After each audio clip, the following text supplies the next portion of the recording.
Hello दोस्तों, आपका स्वागत है आपके अपने YouTube channel supreme success point पर। इसके पिछले वीडियो में हमने आपको पढ़ाया था कि जीव प्रक्रम किसे कहते हैं, सजीव किसे कहते हैं, पोषण किसे कहते हैं, पोषण के प्रकार भी पढ़ाया था। इस वीडियो में हम लोग देखेंगे कि मनुष्य में पाचन कैसे होता है, मनुष्य में पाचन की क्रिया में कौन कौन से अंग भाग लेते हैं और कौन कौन सी पाचक ग्रंथियां होती हैं, कौन पाचक रस होता है, पूर्ण जानकारी हम लेंगे। लेकिन इसके लिए आपको वीडियो के अंत तक बने रहना है। और यहाँ से हम शुरू करेंगे। मेन टॉपिक दिए हैं यहाँ पर मनुष्य में पाचन। मनुष्य में पाचन कहाँ से शुरू होता है, कहाँ पर अंत होता है और कौन कौन सी प्रक्रियाएं होती हैं, उन सारी बातों को जानने के लिए वीडियो को अंत तक बने रहना है आप लोगों को। प्लीज प्लीज प्लीज चलिए शुरू करते हैं। मनुष्य में पाचन। पाचन में सबसे पहले पाचन तंत्र को हम लोग देखेंगे। पाचन तंत्र से आप क्या समझते हैं? क्योंकि पाचन होगा तो पाचन तंत्र में ही तो होगा। ठीक उसी प्रकार यहाँ हम देखेंगे कि पाचन तंत्र किसे कहते हैं। तो पाचन तंत्र का डिफिनीशन होता है आहार नाल एवं इससे जुड़ी पाचक ग्रंथियां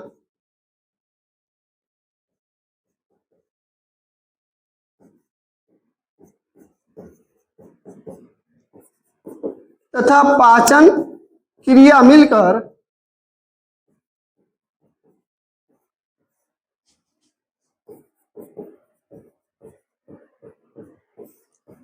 पाचन तंत्र का निर्माण करते हैं।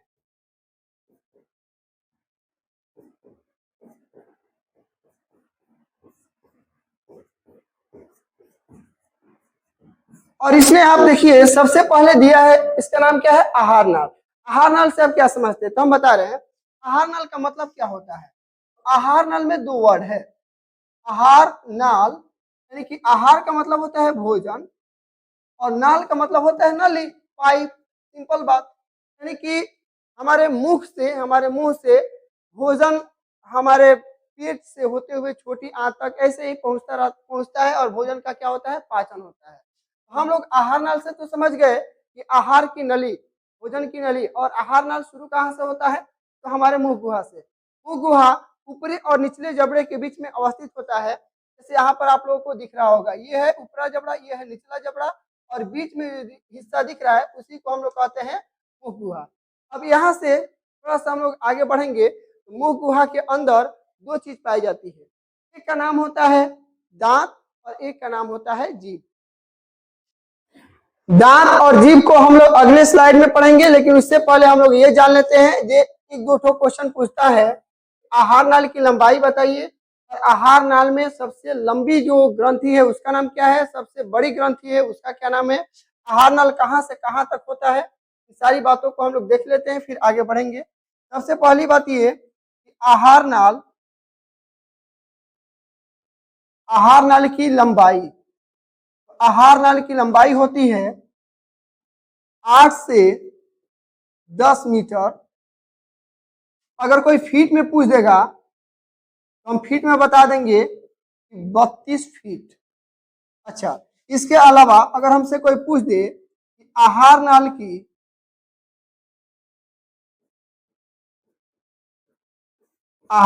की सबसे लंबी ग्रंथि,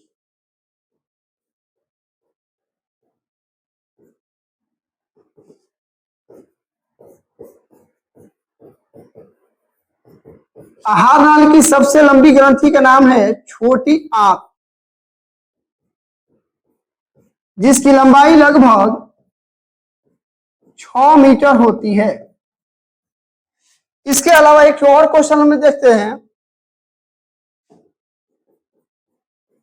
आहार नाल की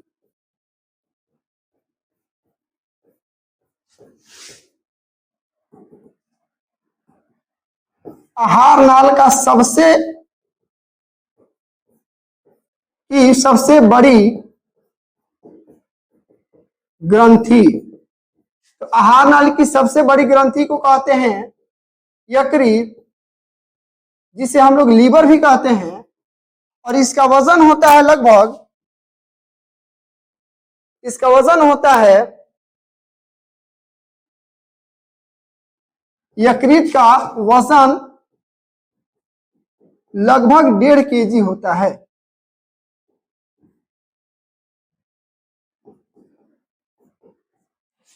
अगर हमसे कोई पूछ देगा कि आहार नाल कहां से कहां तक होता है, हम बता देंगे कि आहार नाल मुख गुहा से मल द्वार तक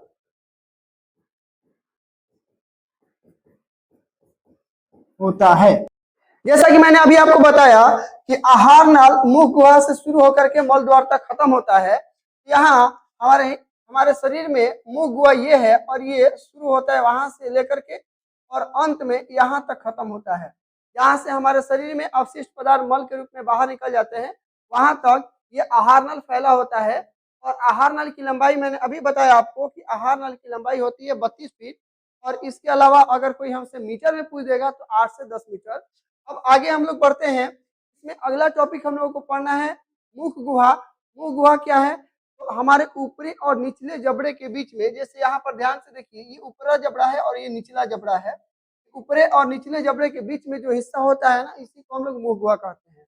और मुख गुहा के अंदर दो चीजें, एक दांत और एक जीभ, ये दोनों टॉपिक हम लोगों को पढ़ना है। अगले स्लाइड में हम लोग पढ़ेंगे। इस स्लाइड में हम लोग जीभ के बारे में जानेंगे। तो जीभ हमारे ऊपरी और निचले जबड़े के बीच में ये जो स्वतंत्र रूप से चलने वाला जो हिस्सा है ना, इसी को हम लोग जीभ कहते हैं। और जीभ का अगला हिस्सा जो होता है ये स्वतंत्र होता है, यानी कि इसको जैसे चाहे वैसे हम लोग चला सकते हैं। और इससे एक प्रश्न पूछता है, इसके ऊपर आप लोग ध्यान से देख रहे होंगे, ये छोटे छोटे अंकुर दिख रहे होंगे। इसी अंकुर को दिखाने के लिए हमने आपके सामने इस फोटो को लगाया है। इसमें जो अंकुर दिख रहे हैं ना, अंकुर यानी छोटे छोटे दाने टाइप के, इस अंकुर को हम लोग स्वाद कलिया कहते हैं। और स्वाद कलिया से एग्जाम में प्रश्न पूछता है, स्वाद कलिया, जिसको हम लोग इंग्लिश में टेस्ट बर्ड्स भी कह सकते हैं, टेस्ट बर्ड्स। अगर प्रश्न पूछ दे कि स्वाद कलिया से आप क्या समझते हैं, तो हमको ये बताना है। आप पहले इसके बारे में जान लीजिए, फिर लिखवा देते हैं। जैसे यहाँ पर ये छोटे छोटे दाने दिख रहे हैं, इसका काम क्या है? हमारे जीभ के ऊपर जो छोटे छोटे दाने दिखते हैं, जिससे हम लोग अंकुर भी कहते हैं, इसका काम है जो भोज्य पदार्थ जो हम लोग भोजन ग्रहण करते हैं उनका स्वाद बताना। तो भोजन तीखा है कि मीठा है कि खट्टा है, स्वाद कलिया से एग्जाम में प्रश्न पूछता है। इसको आप लोग VVI में रख लीजिए और इसको हम लिखवा देते हैं। जीभ के ऊपर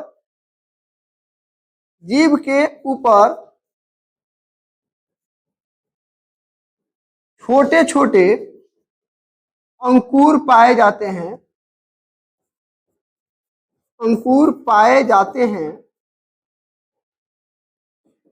जिन्हें हम स्वाद कलिया कहते हैं, जिन्हें हम स्वाद कलियां कहते हैं। यह भोजन का स्वाद बतलाते हैं।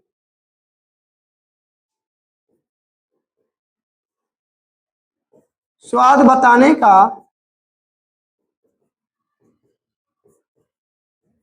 काम करती हैं, कह सकते हैं हम।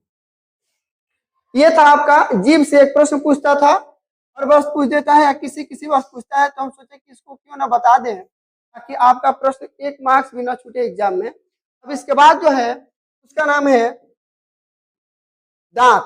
दांत को हम लोग विस्तृत रूप से जानेंगे, फिर उसके बाद आज का क्लास हम यहीं पर ओवर करेंगे, क्योंकि ज्यादा लंबी वीडियो होने पर आप लोग, ज्यादा लंबा वीडियो हो जा रहा है तो आप लोगों को लग रहा है कि इतना लंबा वीडियो कौन देखे। इसलिए हमने सोचा है कि छोटा छोटा करके ही आप लोगों को सारी टॉपिक्स को कवर कराना है और सभी बातों को बता देना है कि आप लोग विस्तृत रूप से उसको पढ़ लें, जान लें और एग्जाम में 1 मार्क्स भी आप छोड़ करके ना आए। ये है आपका दांत। अब यहाँ देखिए, दांत में जो इसकी बनावट होती है उसको पहले देखेंगे, फिर उसके बाद हम आगे पढ़ेंगे।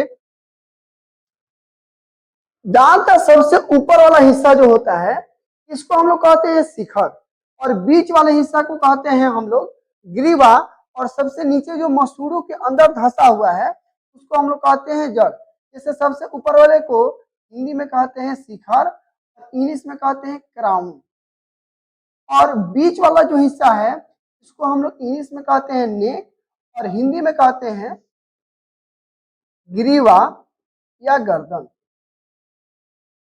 और जो सबसे नीचे मसूड़ों के अंदर धंसा हुआ है उसको हम लोग कहते हैं जड़, और इंग्लिश में इसको हम लोग रूट कहते हैं।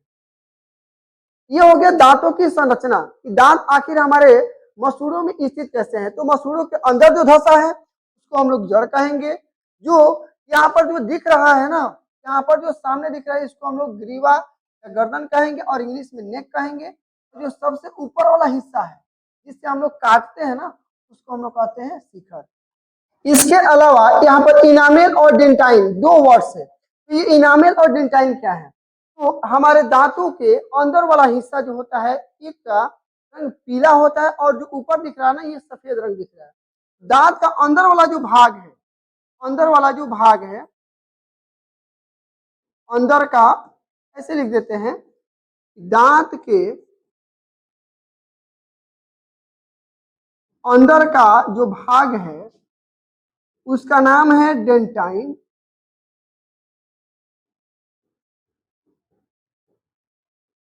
इसका रंग होता है पीला। और जो बाहरी भाग है यानी कि हम कह सकते हैं कि दांत के बाहरी भाग या परत, इसको हम लोग कहते हैं इनामेल। और इसका रंग जो होता है, इसका रंग होता है सफेद। और एक और बात याद रखिएगा, एग्जाम में पूछ देता है कि दांतों की सुरक्षा कौन प्रदान करता है? दांतों की सुरक्षा इनामेल प्रदान करता है।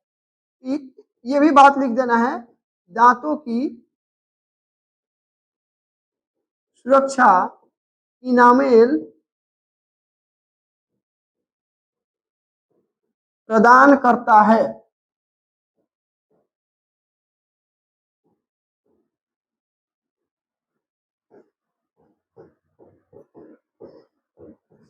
चलिए अब इसके आगे हम देखते हैं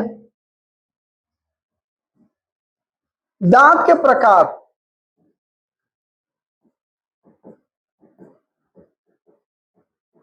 काम के आधार पर, यानी कि किन दांतों से कौन सा काम होता है, काम के आधार पर दांत के 4 प्रकार होते हैं।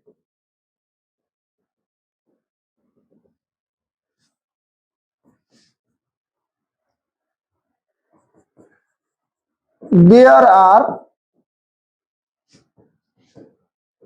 4 kinds of teeth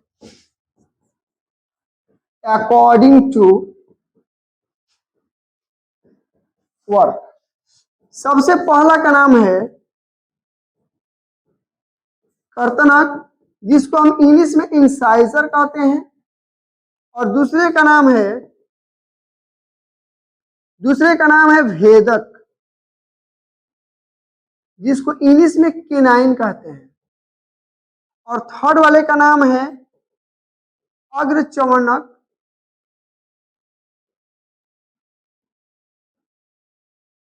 इसको इंग्लिश में हम लोग कहते हैं प्रीमोलर।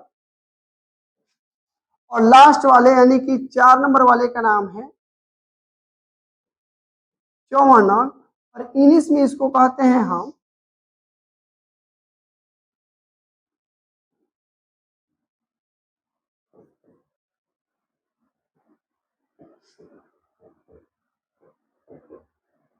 मोलर। अब इन चारों को इनके ठीक सामने हम लिख दे रहे हैं, इनका काम क्या है और इनकी संख्या कितनी है। तो सबसे पहले वाले का नाम है कर्तनक। इसका नाम कर्तनक है, इसी से पता चल रहा होगा कि कतरने वाला या काटने वाला।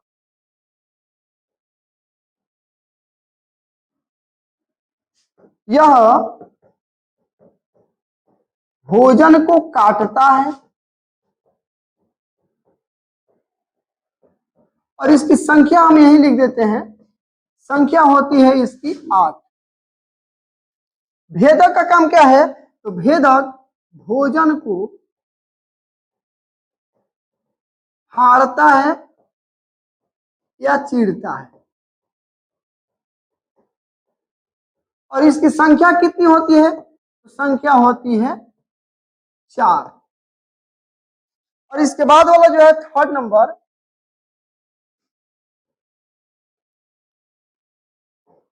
इसको हम लोग कहते हैं अग्रचवर्णक या इंग्लिश में प्रीमोलर। क्या क्या करता है? तो भोजन को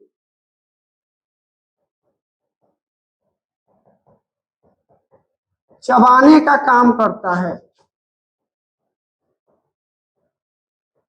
और इसकी संख्या अगर हमसे कोई पूछ देगा तो संख्या हम बता देंगे 8। इसकी भी संख्या 8 होती है और कर्तनक की भी संख्या 8 होती है। 4 ऊपर और 4 नीचे, और ये वाला 2 ठो ऊपर और 2 ठो नीचे, यानी कि भेदक जो है यह 2 ऊपर होता है और 2 नीचे होता है।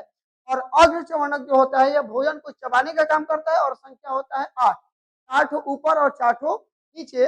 और लास्ट वाला जिसका नाम है चवर्णक, यह भी यानी कि चवर्णक भी भोजन को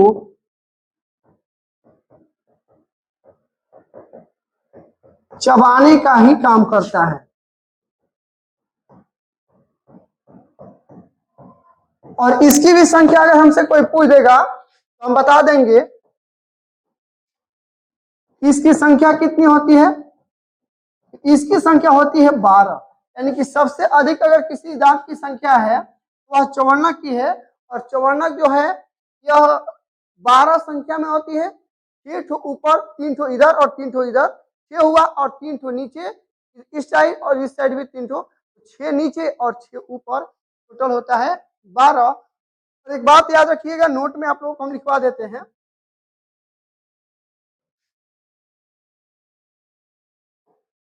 नोट में लिख लीजिए,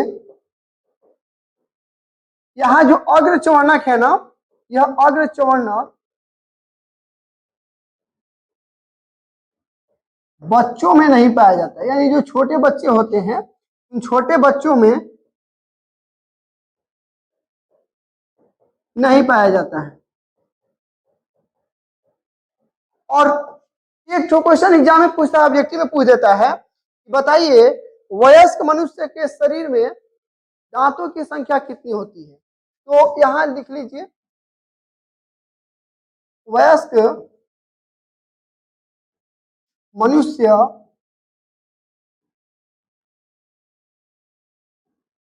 की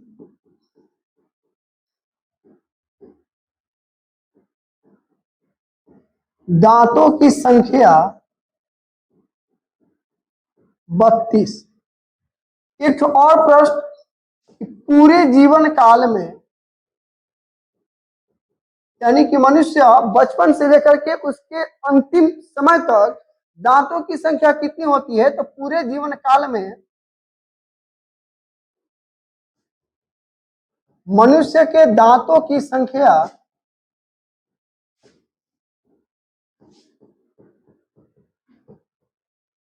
संख्या 20 प्लस 32 यानी कि 52 होती है। अब ये 20 प्लस 32 क्या है तो हम बता देते हैं। 20, जैसे जब बच्चे छोटे होते हैं, हम लोग जब छोटे होते हैं, कम आयु के होते हैं, तो हम लोग सुने होंगे आप लोग कि दूध का दांत टूटता है।